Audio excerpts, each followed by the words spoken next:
Sharq Türkistan Milli Azadlık İnqilabının qahramanı, Uyghur xalqının sevimlik farzandi G'eni Baturning qaytadan yasalib jo'ndalgan, atrofi avatlashtirilgan qabrgohini etish murosimi 13 sentyabr kuni o'tkazildi.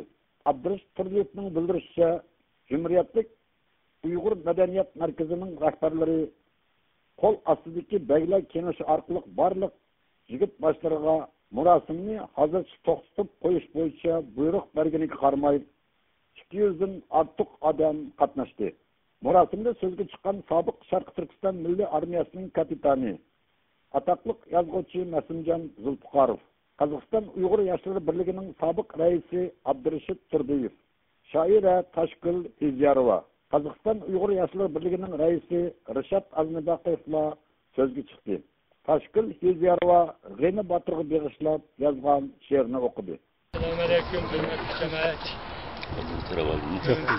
Muqaddas muhim ishlarda guvoch bo'lib o'tirmiz. Menikam 1981-yili vafot bo'lgan edi. Bunga Nashaddin'den ibaret komissiya Ziyarkan boshliq, general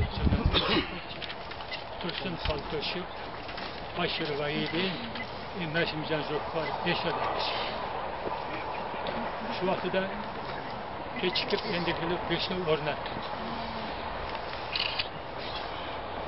Mana javoblar remont bitikda ishlagan kraskili uchib ketdi. Mana bu yerda sotsialda mana bugun qaytib Aynakamning vafot bo'lgan 30 yil munosabati bilan bugun buning mitingini o'tkazyapmiz. G'eni Baturning haykalining oldidagi toshga yozilgan o'z elingning bayrog'ini ko'tardim, xalqing uchun kurashganda vatanda, menga o'lmas G'eni Batur ataldim, azodlikni so'ygan inson qalbida degan mushu bir ko'pyet she'ri misralarni o'qigan cho'ng kichik hammaning qalbidagi vatan sevgisi, milliy ruh, milliy g'urur qaytadan uyg'ongandek, kuchlangandek bo'ldi. G'eni Baturning o'g'li Yarmuhammad marhum otasiga ko'rsatilayotgan bu hurmatga cheksiz minnatdorligini bildirish bilan birga otining chirig'ini yondirish uchun Uyg'ur elidan Qozog'istonga ko'chib chiqqanligini qisqacha aytib shunda dedi.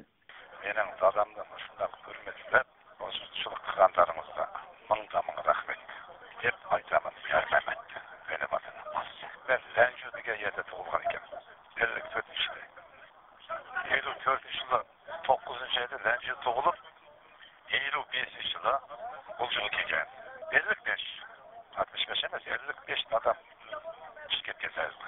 Men aşı Uljuga qolgan 6 oylik vaqtimda.